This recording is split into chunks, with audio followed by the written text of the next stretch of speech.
सो है गाइस, आज की इस वीडियो में हम इंडियन एक्सप्रेस के एमसीक्यूज़ को देखेंगे। ये जो एमसीक्यूज़ हैं ये हर एक एग्ज़ाम के लिए बहुत ही इंपॉर्टेंट हैं, चाहे वो यूपीएससी हो, जेकेपीएससी हो, जेकेएसएसबी हो और भी जो बाकी हमारे एग्ज़ाम्स हैं उनके लिए ये एमसीक्यूज़ बहुत ही इंपॉर्टेंट हैं। नाउ आगे बढ़ने से पहले आपसे रिक्वेस्ट है, प्लीज़ वीडियो को लाइक करना और चैनल को सब्सक्राइब करना। नाउ क्वेश्चन क्या बोलता है, consider the following statements with reference to the ancient Indo Iranian shared identity. Statement one क्या बोलता है, Indo Aryan and old Iranian culture are part of broader ethno linguistic Indo Iranian phase of common ancestry. और जो इसके evidence हैं क्या वो Rigveda and Avesta में पाए जाते हैं। स्टेटमेंट सेकंड, ऋग्वेदा में हमारे पास हॉर्सेस की रेफरेंस देखने को मिलती है एज अ की element of military and aristocratic life, लेकिन जो विस्ता है जो कि ज़ोरोएस्ट्रियन रिलीजियस टेक्स्ट है, क्या इसमें हॉर्स के बारे में मेंशन नहीं है, जो कि एंशंट ईरानियन हॉर्स का यूज़ नहीं करते जैसे एंशंट इंडियंस यूज़ करते थे। तो कितने स्टेटमेंट्स करेक्ट हैं, one only, two only, both one and two, neither one nor two. तो इसका सही आंसर जो है वो ऑप्शन ए है, यानी कि वन ओनली, पहला वाला यहाँ पे करेक्ट है। इंडो आर्यन और ओल्ड ईरानियन कल्चर जो है इनकी सिमिलर आइडेंटिटीज़ हैं। हॉर्स की रेफरेंस हमें दोनों जगह मिलती है, जैसे एंशिएंट इंडियंस हॉर्स का यूज़ करते थे वैसे ही ईरानियंस भी, एंशिएंट ईरानियंस भी हॉर्स का यूज़ करते थे as a element of military and aristocratic life. ठीक है, आई बात समझ में। Now next question, with reference to term Yankees consider the following statements. एक टर्म है यनकीज, इसके रेफरेंस में हमें इन स्टेटमेंट्स को कंसिडर करना है। तो स्टेटमेंट वन क्या बोलता है, 19th सेंचुरी में जो ब्रिटिश ऑफिशियल्स थे वो फ्रीक्वेंटली यूज़ करते थे इस टर्म यनकीज़ को टू डिस्क्राइब यूरोपियन सेटलर्स जो कि अपोज करते हैं policies of British east India company की, जो भी पॉलिसी हैं उनको अपोज करते थे। स्टेटमेंट सेकंड क्या बोलता है, during the revolt of 1857 rebel proclamations, ये रेफर करते थे ब्रिटिश सोल्जर्स को एज अ यनकीज़। ठीक है। Now statement C, Yankees were among the first American जो कि इंडिया में आए, because they were experienced merchants after the American revolutionary war. इनको यहाँ पे रोक दिया जाता है ब्रिटिश मार्केट के ट्रेड से।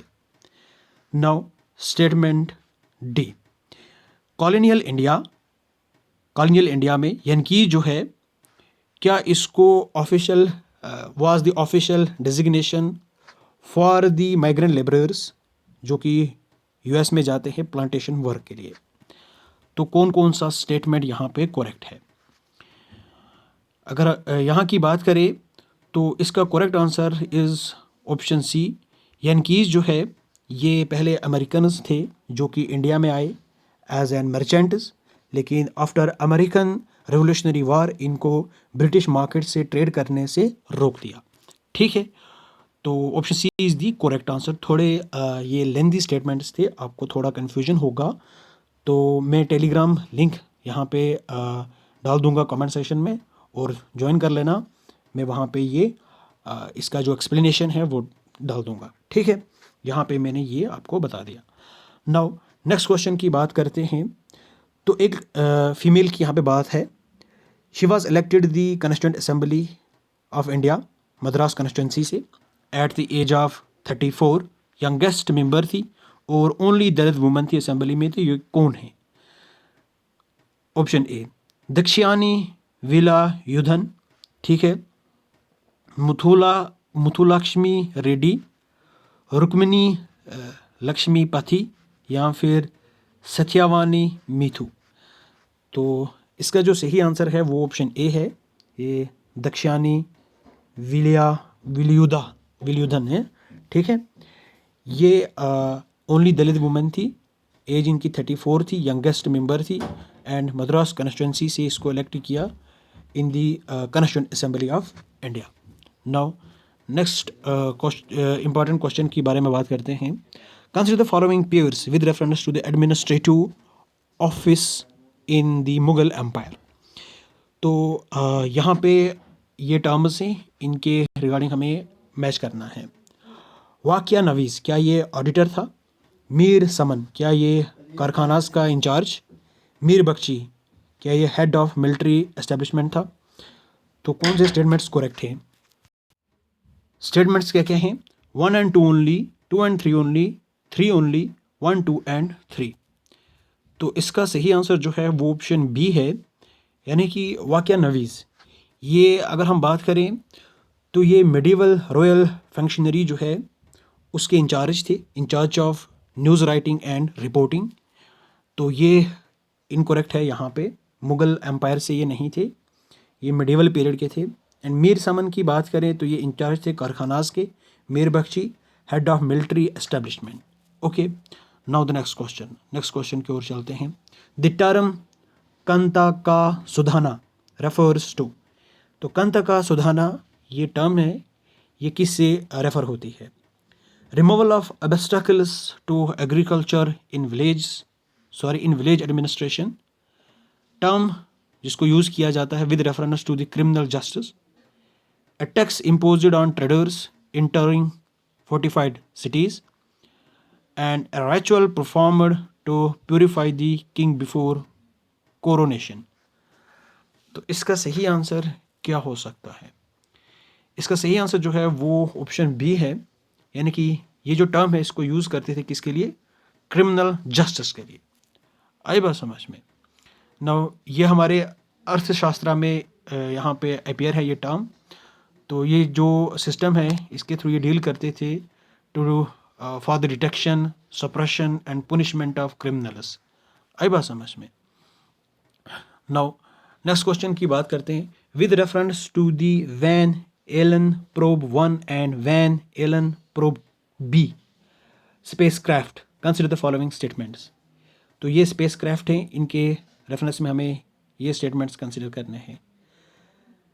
The spacecraft were designed to fly through and steady rings of high energy radiation particles trapped by the Earth's magnetic field।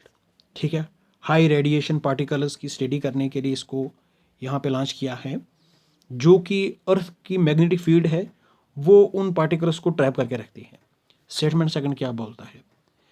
The mission eventually concluded after both spacecraft ran out of fuel and could no longer orient themselves towards the sun।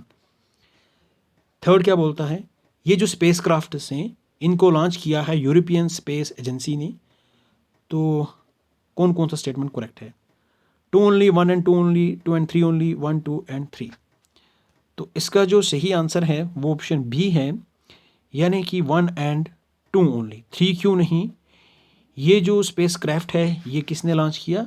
ये NASA ने launch किया, ना कि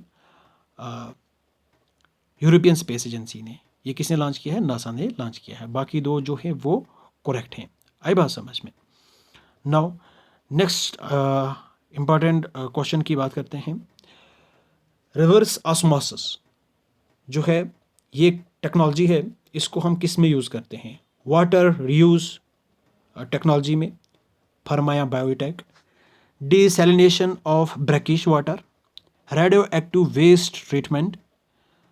तो कौन कौन से statements correct हैं? 2 only, 3 only, 2 and 3 only, 1, 2 and 3। इसका सही आंसर जो है वो ऑप्शन डी है, यानी कि 1, 2 and 3। वाटर को यहाँ पे रीयूज़ करने के लिए इसको हम यूज़ करते हैं, ब्रैकिश वाटर को डिसैलिनेशन करने के लिए, जो रेडियो एक्टिव वेस्ट होता है उसको ट्रीट करने के लिए। ऑप्शन डी जो है वो करेक्ट है। आई बात समझ में? यहाँ पे मैंने आपको ये बता दिया। नाउ नेक्स्ट बात करते हैं। मैन जो कंस्टिट्यूएंट्स हैं लिक्विफाइड पेट्रोलियम गैस के वो कौन कौन से हैं? Option A butane, B2 methane, propane, ethane. तो स्टेटमेंट्स की अगर हम बात करें कोड्स की, 1 and 2 only, 2 and 3 only, 1 and 3 only, 3 and 4 only. तो इसका सही आंसर जो है वो ऑप्शन सी है, यानी कि अगर हम बात करें तो एक हमारे पास यहाँ पे 1 and 3 ब्यूटेन और प्रोपेन जो हैं ये मेन कंस्टिट्यूएंट हैं किसके? LPG के।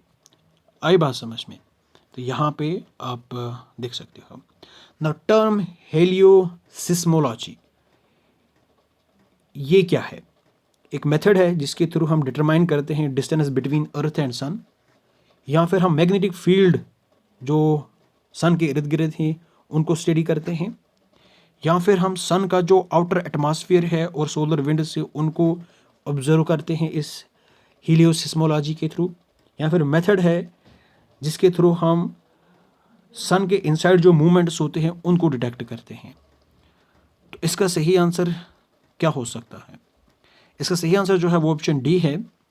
ये हीलियोसिस्मिक एंड मैग्नेटिक इमेजनर है, एक इंस्ट्रूमेंट है, ठीक है। इसके थ्रू हम सन का जो सरफेस होता है उसकी एक्टिविटीज़ को यहाँ पे देखते हैं, एंड जो इनसाइड मूवमेंट हैं उनको यहाँ पे हम स्टडी करने की कोशिश करते हैं। आई बात समझ में? नाउ नेक्स्ट इम्पॉर्टेंट MCQ की बात करते हैं। Consider the following statements. Statement 1 क्या बोलता है? Both ship and aircraft depend करता है ग्लोबल नेविगेशन सैटेलाइट सिस्टम पे for position navigation and timing. Second, GPS jamming, इसमें एक डिवाइस यूज़ होता है कॉल्ड जैमर, जो कि ओवर पावर करता है वीकर सिग्नल्स को with noise on the same frequency. Third, GPS spoofing, ये प्रोवाइड करती है पायलट को या कैप्टन को false information about their actual navigation. तो कितने स्टेटमेंट्स करेक्ट हैं? One only two, all three, या फिर नन? तो इसका सही आंसर जो है वो ऑप्शन सी है, यानी कि ऑल थ्री, ये यहाँ पे हमारे करेक्ट हैं। ठीक है, आई बात समझ में? तो शिप और एयरक्राफ्ट किसको यूज़ करता है? ग्लोबल नेविगेशन सिस्टम को, पोजीशन नेविगेशन और टाइमिंग के लिए। तो यहाँ पे जैमर जो है वो GPS को जैम करते हैं, ठीक है। स्पूफिंग जो है ये फॉल्स इंफॉर्मेशन प्रोवाइड करता है कैप्टन को with the false information about their actual location. आई बात समझ में? ठीक है। Now thank you for subscribing, watching and video को लाइक करना और सब्सक्राइब करना, ठीक है। नाउ